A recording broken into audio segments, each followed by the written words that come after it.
Hello and welcome to today's movie review. And before we get started, hello and welcome to today's movie review. And before we go ahead and get started talking about Shazam, I would like to wish happy belated 263rd birthday to this guy right here, Connor Kenway. Turned 265 on the 4th of April, which would have been yesterday. But without any further ado, let's go ahead and talk about DC's Shazam. So this movie is basically big, but with superheroes. We have this basically 15-year-old who finds the wizard Shazam at the Rock of Eternity and is granted with his powers. The wisdom of Solomon, the strength of Hercules, the powers of Zeus, the stamina of Atlas, and the speed of Mercury. Basically the old gods of the DC pantheon. Because if you remember from Wonder Woman, she talked about Zeus and she talked about Mercury. And there were others that would eventually die, but that's for another time.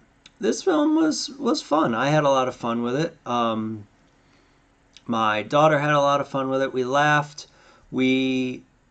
Just the idea of a little boy with super strength and these superhuman abilities was funny. There's a scene in most of the ads where he does the floss and then punches a cement pillar. It was fun and it was lighthearted. Very different than what we've seen from the Superman and the Batman films. You can very much see the route that DC is taking after watching Aquaman and Shazam. Now, even with all the fun, that does not mean there aren't serious topics that are brought up within the film. When you look at foster care, when you look at how Dr. Sivana gets his powers, there's some really serious points in this film that really show how Billy grows as a person throughout the course of the film. And when we talk about Dr. Sivana's powers, they're scary, and they were animated in a way that really made you kind of feel it. And it was at times pretty rough. Even with the film being rated PG-13, they kind of pushed it a little bit in terms of, I wouldn't say graphic horror, but there was a little bit of horror within it. The language they used, and then there were some other suggestive scenes. There's also one where the kids take a drink of beer. They hate it, they spit it out, and then go with candy and Red Bull, but it's still there. When looking at this film from a family perspective, I had no problem taking my daughter because I was expecting her to enjoy it and have fun with it, which she did. But after watching it, I almost regretted it. There is some language. Of course, there is the technically underage drinking. And there were some scenes at a strip club. Now, while you don't see anything and it's all shot on the outside, they talk about it for a minute. And it's what you would expect 15-year-olds to talk about, but at the same time, it was kind of weird.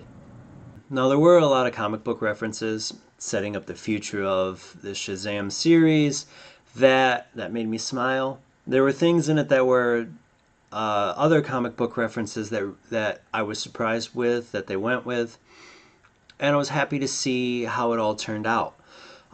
While I enjoyed the film, I'm worried that some of the younger audiences will be kind of scared with it, and while my daughter surprisingly kind of enjoyed it, she doesn't always enjoy superhero films, I can see how the youngest of the audiences can be scared from it, And while overall it's fun and lighthearted, it might not be the best for the younger audiences. But with that said, I think it's one worth seeing in the theater with people that are enjoying it, smiling, laughing, and having a great time. Have you seen Shazam? If you haven't, go ahead and tell me what you are hoping for out of the film in the comments below. If you want to talk spoilers, go ahead and hit me up on social media. The links will be in the description below. And as always, go ahead and hit that like, share, and subscribe. And until next time, have a great night.